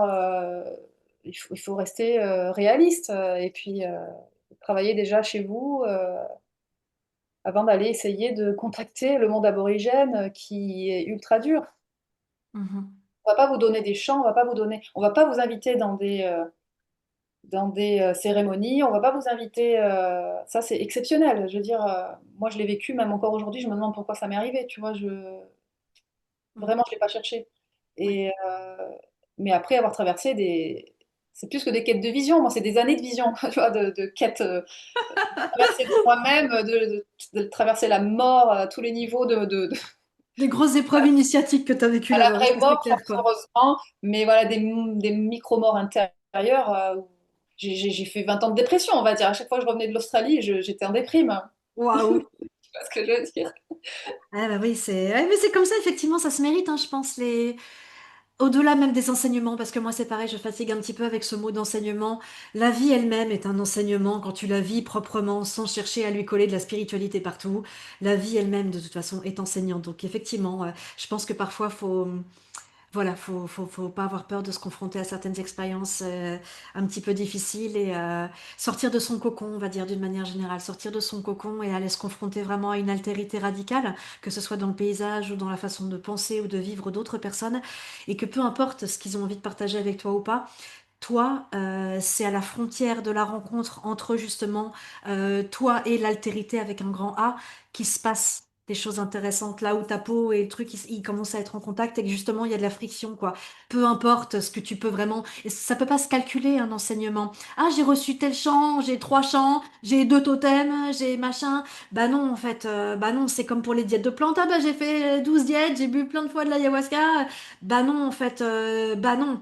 Non, non, tout est vraiment dans c'est tellement, enfin, je sais pas, bref, un peu d'humilité, on va dire, et justement arrêter de comptabiliser les choses et les machins, quoi. Bref, Même j'aimerais eux, terminer, pardon. pardon. Non, mais même eux, ils disent que enfin, les guérisseurs aborigènes disent, mais il n'y a que les guérisseurs aborigènes qui peuvent recevoir les pratiques de guérison et utiliser parce qu'ils sont liés à leurs ancêtres à eux. Ouais, ouais, ça Euh, fait sens, hein. voilà, enfin, t'as pas le droit. Moi, j'ai Ouais, reçu j'ai reçu des techniques et des pratiques de guérison aborigènes. Le guérisseur m'en a transmis quelques-unes ouais, et je les utilise pas vraiment en fait. Même si je pense que je peux, tu vois, j'en transmets de temps en temps à des gens dont je sens qu'ils sont vraiment guidés par un esprit aborigène. Je transmets deux, trois, mais ils sont déjà guérisseurs dans leur vie occidentale, tu vois, ils sont ouais, déjà ostéo ou quelque chose. ouais. Je leur transmets deux, trois trucs, voilà. Mais ça s'arrête là, hein. Ça s'arrête là. Je vais pas en faire un commerce ou un business. Non, non, tant mieux, Dieu t'en préserve, s'il te plaît, ne t'y mets pas toi aussi. Il y en a déjà trop, de toute façon, il y en a déjà trop, il y a pas besoin qu'on s'y mette non plus, quoi. Déjà, dans le Euh, champ de les messagers du rêve, il y a la vibration des ancêtres aborigènes. Déjà, là, il y a une vibration. Ouais. Voilà. Là, clairement, pour moi, ça, je crois en cette idée qu'il y a une énergie qui est transmise à travers les mots et les phrases des aînés, là, voilà, que j'ai mise dans ce livre. Et là, déjà, ça peut déclencher des choses. Ce ne sera pas des phénomènes extraordinaires d'un coup, mais ça peut déclencher des ouvertures dans le subtil. Tu vois, c'est ça accepter aussi que les choses se fassent sans qu'on en ait conscience au début. Ça s'infuse tranquillement. Ouais, oui, c'est exactement ça. Et justement, j'aimerais passer là-dessus. Je pense que j'aimerais finir. Bon, j'ai encore plein de questions, je vois, mais c'est là-dessus que j'aimerais finir. En fait, je pense cette interview justement sur cette vibration qu'on est capable de transmettre à travers l'art. Donc, je vais prendre le temps de faire un petit point parce que j'ai été étonnée en fait de découvrir que chez les aborigènes, apparemment, ce seraient des serpents mythiques. Qui se sont déplacés dans le paysage et qui ont créé certaines formes, je pense, géologiques du paysage. Et ces serpents mythiques, en fait, ils ont laissé des chants derrière eux. Et ces chants, apparemment, les femmes, elles les chantent quand elles peignent ou quand elles font de la guérison, tu vois. Déjà, est-ce que j'ai bien compris ou pas? Parce qu'en fait, ça me fait tellement penser à Ronin, le serpent, l'Ouroboros, l'anaconda créateur de la réalité chez les Shipibo, et qui lui, en fait, justement, en se déplaçant dans son mouvement primordial, il a tracé en fait les fleuves d'Amazonie, tu vois. Et du coup, bah, les femmes Shipiba, en dessinant et en faisant les broderies de Kéné, bah, en fait, c'est les motifs de la peau du serpent, tu vois. Et elles chantent et tout aussi. Et en fait, bah, ce serait Ronin qui aurait transmis ça aux femmes, tu vois, aux femmes Shipiba. Et j'ai l'impression que c'est exactement pareil chez les aborigènes. C'est ça ou pas, du coup? En fait, là, alors tu parles d'un ancêtre, une force cosmique, on va dire, primordiale, dans le sens. C'est un parmi d'autres, les serpents, quoi. Si on doit mettre une hiérarchie, il y a des grands architectes de l'univers. Après, tu vois, le serpent arc-en-ciel fait partie de la polarité dans ma compréhension. Ouais, Attention, ce n'est pas les aborigènes qui m'ont dit les choses comme ça. d'accord. Et le serpent arc-en-ciel, c'est une force féminine. Tu vois, il y a le père soleil, il y a la mère Rainbow, je crois que c'est ça. Chez certains peuples, hein, parce qu'ils n'ont pas tous les mêmes. Enfin, si, je crois que le serpent arc-en-ciel, il est commun à tout le monde. Et lui, effectivement, il est à l'origine de la création de nombreux fleuves et rivières. Il est à l'origine des couleurs des ocres sur la côte est du Queensland. Ouais, Les couleurs, hein, c'est magnifique. Et il est aussi représenté pour d'autres peuples par les aurores boréales. Il y a des aurores boréales, je ne sais plus dans quel endroit en Australie, à quelle période. On peut le voir à ce moment-là, tu vois. Donc c'est un esprit, c'est un très très grand, d'une puissance inouïe. Et il accompagne certains peuples aussi, et dans les cérémonies de guérisseurs, d'initiation, c'est lui qui peut, pas tous, hein, mais par moments, c'est lui qui peut venir pour, euh, pour transmettre des dons pour le guérisseur. Tu vois, ouais, c'est lui qui peut aussi venir placer des objets dans le corps, des forces spirituelles, quoi, ou l'essence spirituelle d'une pierre, par exemple, ou tu vois, d'un cristal, ou il va transmettre la force, quoi, en gros. d'accord. Après, il n'y a pas que, il y a aussi, chez les guérisseurs, il y a aussi des esprits enfants qui viennent, avant de se réincarner, qui peuvent rentrer et donner des pouvoirs. Il y a des esprits anciens, il y a tout un tas D'accord. tu vois, d'esprits à tous les niveaux, des défunts aussi, qui étaient des anciens guérisseurs. Mais ça dépend, encore une fois, les clans, ils n'ont pas tous les Oui, mêmes. Voilà. oui, Donc les serpents arc-en-ciel, alors tu me disais des serpents. Il y a des clans qui ont comme ancêtres des ancêtres serpents, mais c'est pas le serpent arc-en-ciel. Tu vois, d'accord, c'est des d'accord, forces cosmiques qui sont apparentées à des serpents. Moi, je sais que j'ai rencontré les peuples les Warumongol, les Warmampa, ils ont des ancêtres, c'est deux serpents mythiques, enfin, deux énergies cosmiques qui sont venus, qui ont traversé le pays et qui ont formé des paysages, et qui sont allés sous terre et qui ont fait aussi certainement de l'électromagnétisme sous terre. Je ne suis pas allée à la profondeur de la connaissance de l'histoire des deux serpents. Je sais que c'est en d'accord. tout cas là où moi j'ai fait une mue. Hein, tu vois, c'est clairement sur ces terres-là que enfin, tout mon système s'est écroulé. Hein. Donc les deux serpents, merci. C'est deux forces pour moi, tu vois, c'est mes deux polarités qui se sont rejoints. Mais voilà, il y a plein de serpents. Tous les serpents d'Australie ont un esprit Un équivalent. dans la matrice, ils viennent de quelque part. Ouais. Sont tous un totem. Donc les clans qui sont sur cette terre peuvent avoir le totem du serpent en tête noire, l'autre le serpent, le boa, l'autre, tu vois. Mais le serpent arc-en-ciel, c'est une entité encore au-delà, une puissance encore au-delà, tu vois. Et je pense qu'elle est commune à tous, mais voilà, je suis pas sûre à 100%. D'accord, ok. En tout cas, on retrouve ce rêve, cette histoire chez de nombreux clans. et chacun raconte un bout de cette histoire, de son odyssée au serpent arc-en-ciel. Ouais, Sur la côte Est, ils ont certainement l'histoire où il est passé par là, il a créé les ocres colorés. Quand c'est dans l'Ouest australien, il est venu créer certaines rivières, tu vois. ouais, ouais. Je trouve ça génial que si tu mets toute l'humanité entière et d'une façon, comme tu le disais au début de l'interview, du coup pas forcément, enfin voilà, que ça s'arrête pas en Australie, mais que ça se fait sur toute la Terre, on va dire quoi. Imaginez qu'en fait chaque petit peuple, chaque petite partie de l'humanité, peut-être même chaque être humain, a en fait une parcelle du champ de, du C'est champ de sûr. la vie, en fait, je dirais, hein, pour généraliser. C'est Ouais, magnifique de se dire ça, que chacun, tu vois, en fait, c'est comme si la vie, c'était une magnifique symphonie, tu vois, et que chacun d'entre nous, on avait une petite note ou une petite partie de la mélodie, tu vois, et qu'en fait, il faudrait qu'on se mette tous ensemble pour arriver à chanter le chant de la vie dans son entièreté, tu vois. Ça me donne ce sentiment, ce que tu es en train de dire, tu vois, et que cette unification de laquelle on parle, tu vois, la conscience unifiée, bah, c'est cette fameuse symphonie quand elle est complète et que chacun chante, en fait. Et en fait, je pense que chacun d'entre nous, en fait, on la chante. Notre vibration particulière, c'est ça, en fait, la mélodie. Il n'y a pas besoin de le faire consciemment. C'est juste que c'est nous qui n'arrivons pas à... On voit beaucoup d'altérité quand même, tu vois, chez les autres, chez les animaux, tout ça, et qu'on n'arrive pas, en fait, à entendre que chacun, on n'est qu'une petite mélodie de cette grande symphonie, tu vois, quoi. Et qu'effectivement, il y a certains états de conscience qui te permettent d'en prendre conscience, de dire, mais oui, putain, on est juste une seule et même chose, quoi. Et c'est beau de sentir ça. et c'est trop beau, c'est toi et moi là, on est une note, toutes les deux, on a une Mhm. note avec une fréquence et on est en train de faire Ouais, une troisième fréquence là, et en parlant de ça, donc on est en train d'activer ces fréquences, les réactiver dans notre espace à nous. ouais. Donc voilà, tu vois, le serpent arc-en-ciel, je suis sûre qu'il a ensemencé notre espace aussi. Bah, la lumière, c'est le serpent arc-en-ciel, donc Ouais. il est chez nous Oui, oui, aussi. évidemment. Euh, en fait, je reviens parce qu'il y a un truc qui m'a pas lâché que j'ai oublié de dire, mais je reviens un petit peu en arrière sur le serpent justement, parce que et pour faire le lien aussi avec l'Amazonie. Mais chez les initiations de guérisseurs aussi, il y a des endroits où l'initiation la plus, enfin la terme finale quoi, c'est quand le serpent arc-en-ciel vient et t'avale et te recrache. Oh, Et te ouais. recrache, et c'est les guérisseurs qui vont devoir reconstituer ton corps, tu vois. Oui, le fameux démembrement, c'est très fréquent dans beaucoup de Démembrement, ben voilà, méditations. exactement. Ça, c'est un rite initiatique qui a existé. Je sais pas s'il se fait encore. Ouais. Hein, Et c'est le je connais pas serpent tout. qui t'avale, une fois de plus. Il y a quand même quelque chose avec le... C'est bizarre, hein, l'ayahuasca, c'est pareil, c'est quand même étrange. Il y a vraiment un truc avec les serpents, hein. Euh, Bah écoute, j'aimerais. Alors, on va parler.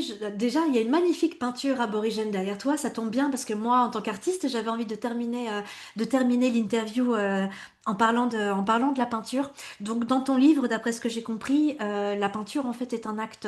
C'est un acte sacré qui permet en fait de voir l'invisible. En fait, pour le spectateur, on va dire de pénétrer l'invisible. Et c'est aussi une manière d'appeler les esprits. Donc, en fait, peut-être de convoquer les esprits dans ce monde-là, dans le monde terrestre et de permettre aux spectateurs de pénétrer le monde des esprits s'ils se laissent happer peut-être par la peinture. En tout cas, c'est l'impression que ça donne la peinture qu'il y a derrière toi. Est-ce que du coup, tu penses que peindre, d'une manière générale, peut-être pour les aborigènes, mais aussi pour nous, est-ce que c'est comme imiter peut-être les êtres divins du temps du rêve, devenir finalement créateur, définir des nouveaux, je sais pas, des nouveaux chemins de vibration. Qu'est-ce que tu penses que c'est, toi? Bah, c'est toujours en fait ces êtres divins, ce monde divin qui vient à toi pour se matérialiser. Et quelque part, chez les aborigènes, en fait, c'est la trace, parce que les initiés peignent uniquement leurs rêves, hein, toute leur vie. D'accord. Donc c'est une histoire, leur histoire ancestrale, tu vois, Oui, de leur création oui. sur leur terre, par cette essence spirituelle qui est venue fertiliser leur terre. Elle est souvent, comment dire, stylisée, donc c'est souvent des motifs qui représentent cette énergie primordiale. Et donc les peintres initiés et les guérisseurs initiés, qui sont aussi souvent des peintres, peignent leurs rêves toute leur vie, et c'est une façon de prier, on va le dire comme ça, D'accord. tu vois. Et donc, la peinture, ils s'en fichent de la peinture. Eux, c'est l'acte. D'accord. Te rappeler cette énergie primordiale en peignant la matrice qui Ouais. les a créés. Donc, nous, on trouve ça absolument magnifique. Nous, c'est ah, tu vois, la beauté. Mais eux, derrière, tu te rends compte, toute l'histoire de la création, elle est dans une toile, elle est dans une matrice. Et derrière, il y a des codes. Alors, souvent, ils cachent des codes, les guérisseurs, derrière, des codes secrets que seuls eux connaissent la symbolique. Et moi, j'imagine qu'en voyageant ces peintures, maintenant qu'elles arrivent en Occident, et ben pareil, toi, tu comprends pas la teneur de ce que tu es en train de voir sous tes yeux. Bon, ça, c'est pas un initié qui l'a fait, hein. Je pense pas que ce soit une femme D'accord, initiée qui l'ait faite. Tout ça, c'est des herbes de guérison, c'est des spinifex. Donc, c'est des d'accord, herbes très, très répandues dans le bush australien. Donc, voilà. Si elle peint des spinifex, elle peint, à moins que ce soit son totem. Moi, je dis peut-être des conneries, j'en sais rien. d'accord. C'est peut-être une femme initiée. Bon, enfin, peu importe. Mais enfin, voilà, quand tu regardes un truc comme ça, vibratoire, même si celle-là, elle est quand même très contemporaine, elle a plus la puissance qu'avaient les peintures des anciens avec les. Bon, ce qu'il y a les traditionnels, c'est les Ouais, pointillés. Celle-là, ouais, je l'ai aimée parce qu'elle est différente. Les pointillés, quand ils sont bien épais, qui sont anciens, il y a une force derrière. Tu peux sentir l'évolution aussi dans l'art.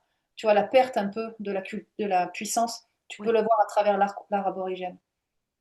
Il y a encore des anciens qui peignent avec une puissance extraordinaire. Tu peux voir les pièces dans les musées, mais tu peux tomber dans les pommes hein, quand tu vois leur Oui, le syndrome de vibration Stendhal. d'étoiles, hein, je te Ouais, jure.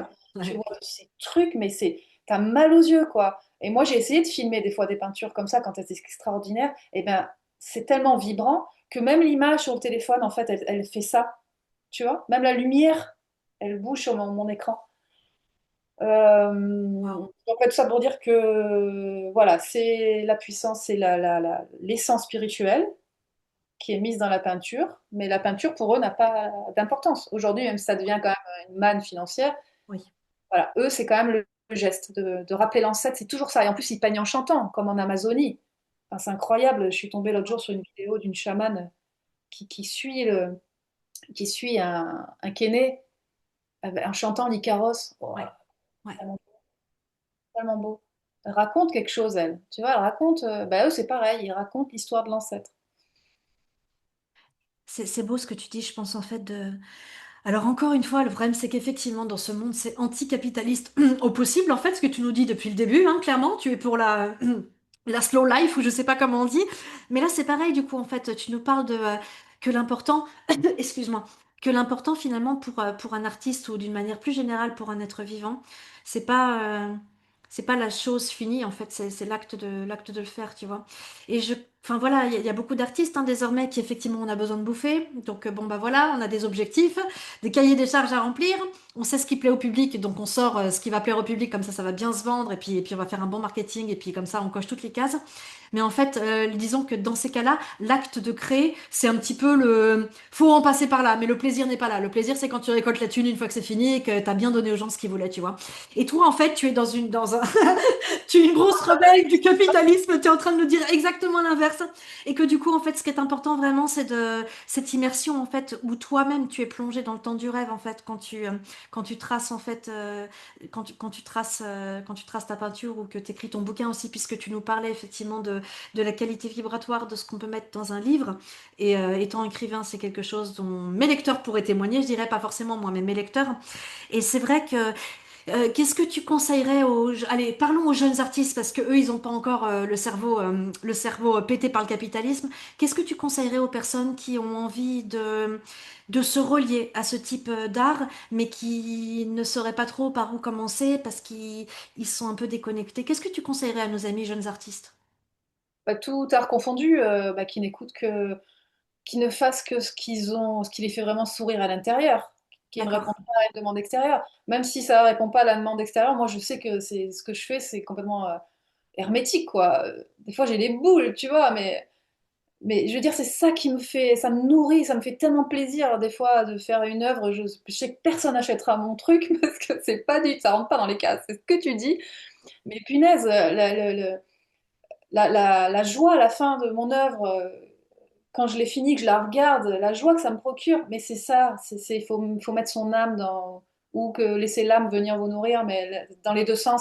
Mais il y a que ça, il y a que ça. Être un vrai artiste, c'est ça, c'est suivre son chemin à soi.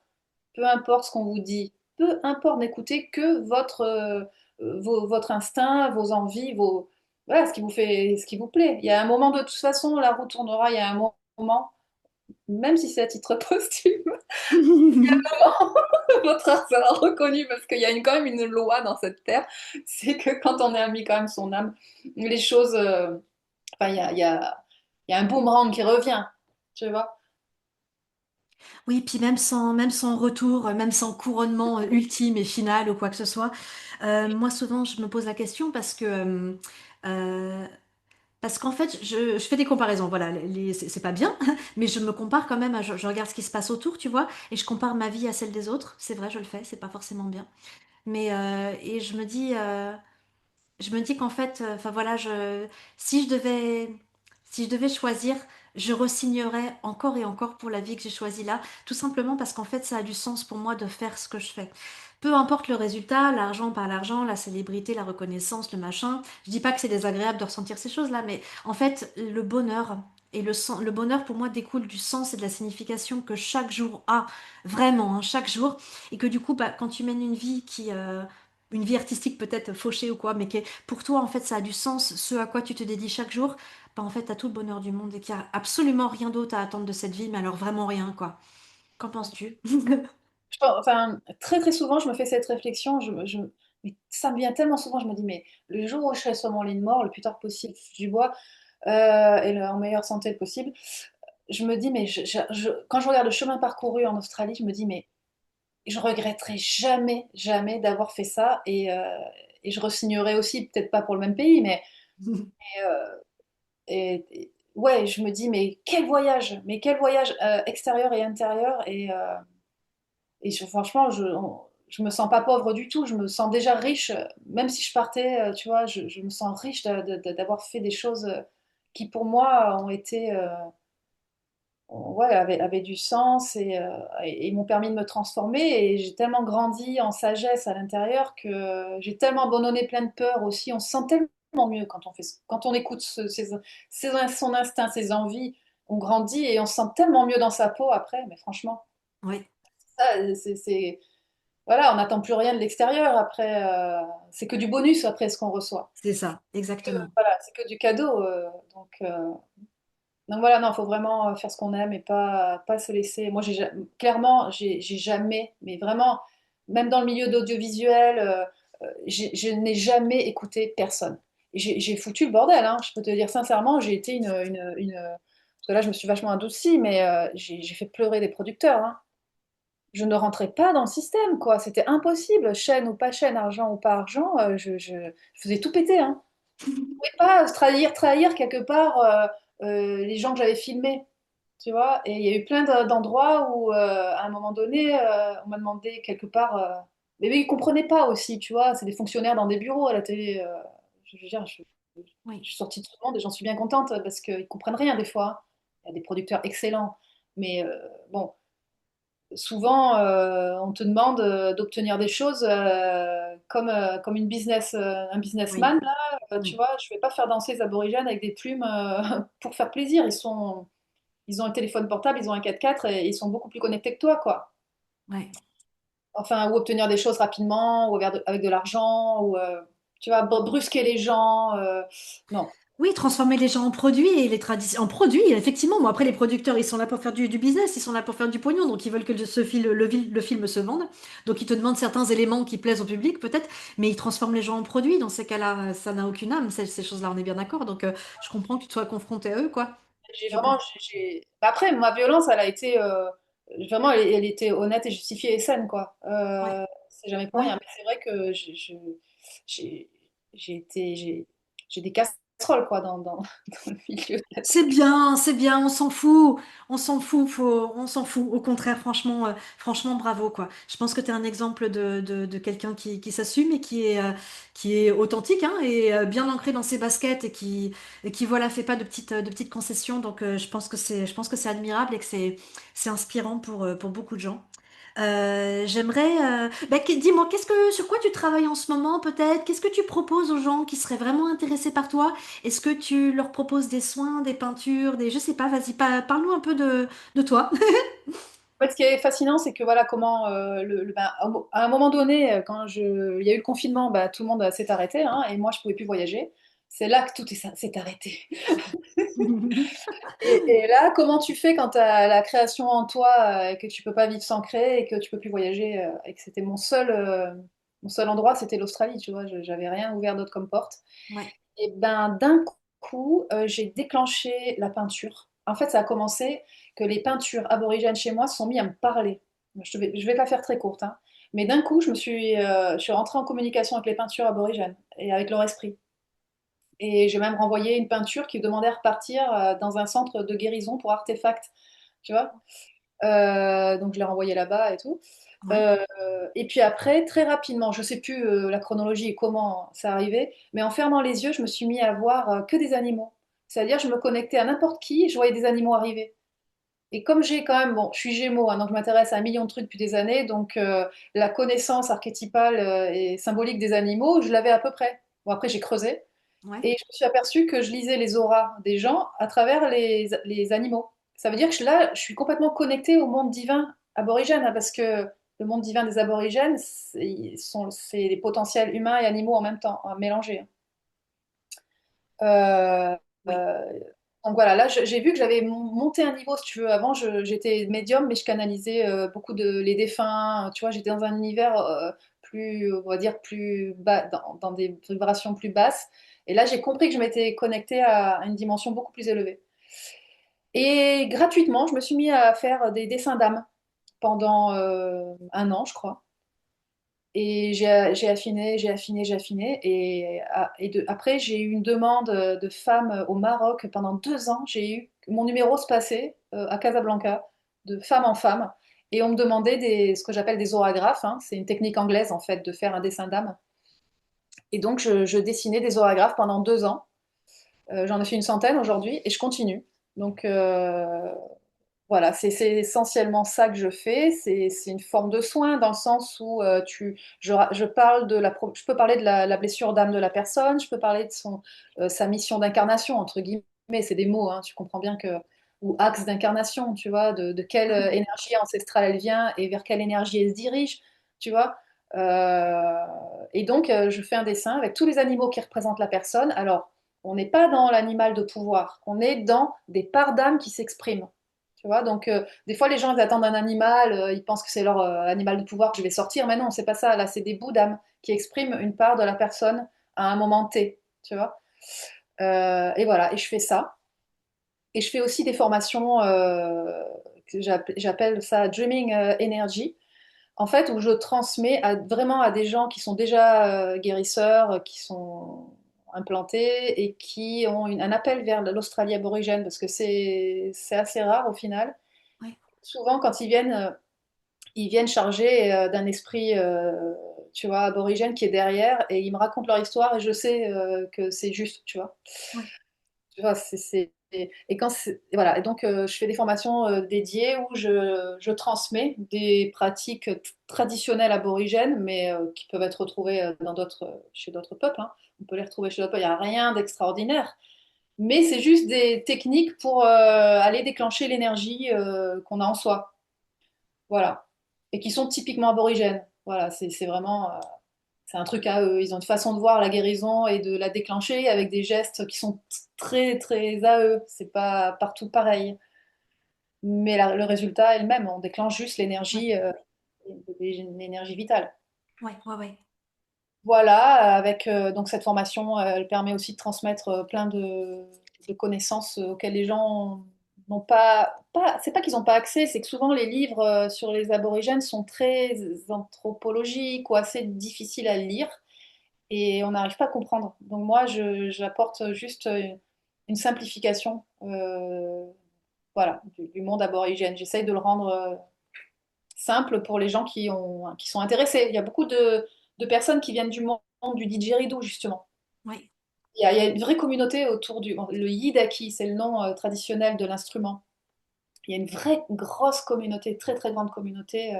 Et donc ces personnes-là, j'ai fait une formation une fois sur 9 mois avec des joueurs de didgeridoo qui n'avaient pas spécialement la connaissance, tu vois, de la parenté, du totem, etc. Donc je transmets en ligne, voilà, D'accord. C'est connaissance. génial, j'adore ton truc de didgeridoo. Ah C'est mais c'est génial, moi super. aussi, j'adore cet instrument. Il est incroyable, cet instrument. faire des trans avec le DJ. Après, Ah bah tu m'étonnes, ouais. c'est un instrument qui vient des terres d'Arnhem, hein. C'est vraiment spécifique d'un lieu en Australie. D'accord. Les autres clans aborigènes n'ont pas forcément cet Ouais. instrument-là, hein. Il y en a qui ont les clapsticks, il y en a qui ont les boomerangs. Euh, voilà, qu'est-ce qu'il y a d'autre comme instrument? Il y a le rhombe, hein, cet instrument qui permet de mettre l'énergie en action pour appeler le temps du rêve, tu vois. Ça, c'est Ouais. plutôt dans les cérémonies pour enclencher des cérémonies, mais encore une fois, c'est pas partout. Bon, bref. C'est une diversité incroyable, les aborigènes. C'est pas un peuple, c'est des centaines de Ouais. peuples, de Ouais. clans. Ouais. Alors, on estime entre 300 et 700 clans, nations aborigènes avec des langues différentes, hein. Oh là là là là Ils là. recouvrent toute Waouh. l'Australie. Ils partagent Waouh. la même cosmogonie du temps du rêve, mais ils n'ont pas les mêmes ancêtres, donc pas les mêmes lois, Ouais. et ils n'ont pas les mêmes langues, forcément. Voilà. Purée. Voilà. Bon, bah écoute, bah, je le remontre. Donc voilà le fameux livre, Les Messagers du rêve. De toute façon, je vais mettre des liens vers, bah, pour acheter le livre, vers ta vidéo YouTube, vers ton site web avec peut-être ce que tu proposes, tout ça et tout, pour que les gens puissent te trouver facilement. Et, euh, et voilà, eh bien, écoute, franchement, c'était un grand plaisir de te recevoir ici. J'adore ta vision libre des choses. Ça fait du bien de recevoir quelqu'un voilà, qui est vraiment, vraiment à contre-courant de, voilà, du capitalisme ambiant, on va dire, pour nommer les choses telles qu'elles sont. Donc ça fait du bien, vraiment. Merci pour tout ce que tu as transmis. Et voilà. L'énergie m'a bien aidé, hein, parce que à chaque fois que je fais une entrevue, c'est complètement différent l'énergie par rapport à la personne qui interviewe. Oui, bah oui, c'est ça l'idée quand on est vraiment, quand on n'est pas des robots et qu'on essaye voilà, de s'adresser tranquille entre êtres humains, bah ça donne quelque chose d'assez frais, c'est cool, quoi. Et merci, je suis super, super fière, sincèrement, d'être sur ta chaîne Qu'on est de Desperados. Desperados. Ah ouais, non, T'es une mais vraie Desperada, toi aussi, ça y est, t'en fais partie, tu fais partie du je clan. suis complètement en alignement avec cette thématique. Donc, vraiment merci Zoé pour ton invitation. Bah de rien, bon, bah à bientôt du coup. Au revoir les gens, ciao ciao, et à la prochaine alors. À bientôt. Ciao.